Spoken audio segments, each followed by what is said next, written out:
नमस्कार दोस्तों, लालच बहुत बुरी बला है। ये हर शास्त्र में हर बुद्धिमान आदमी द्वारा हमें कहा गया है, लेकिन क्या हम मानते हैं? लालच करने वाला हर जगह परास्त होता है, अपमानित होता है। इस बात को हमेशा ध्यान रखिएगा। आज जो मैं आपको कहानी सुनाने जा रहा हूँ, उस कहानी का शीर्षक है धृतराष्ट्र का पुत्र मोह। हस्तिनापुर के नरेश धृतराष्ट्र जन्म से अंधे थे। इसी कारण ज्येष्ठ होने पर भी राजा बनने के योग्य नहीं थे। राजा पांडु एक गंभीर बीमारी का शिकार हो जाने के कारण वन प्रस्थान कर गए थे और एक राज्य का सिंहासन रिक्त नहीं रखा जा सकता। इसलिए धृतराष्ट्र को पांडु का प्रतिनिधि राजा बनाया गया था। एक बार राज सुख का स्वाद चखने वाले धृतराष्ट्र चाहते थे कि उसके बाद हस्तिनापुर का राजा उसका पुत्र दुर्योधन बने। इसी लालसा में उन्होंने न्याय और अन्याय में तर्क करना छोड़ दिया था और अपने पुत्र की हर एक जाति को वो अनदेखा करने लगे थे।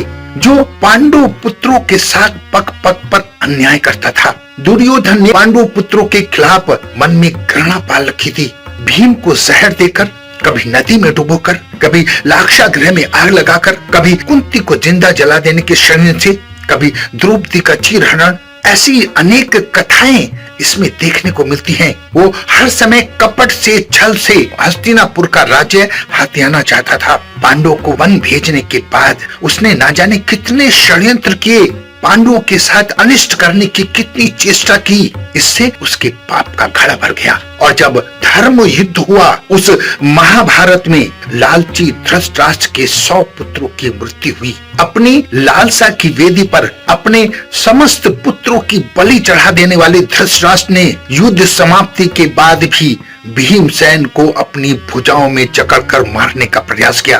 अंत में वो शर्मिंदा हुआ, उसने हार स्वीकार की और धृतराष्ट्र अपनी पत्नी सहित वन में चले गए। दोस्तों, लालच बहुत बुरी बला है। लालच से आज तक किसी का भला नहीं हुआ है।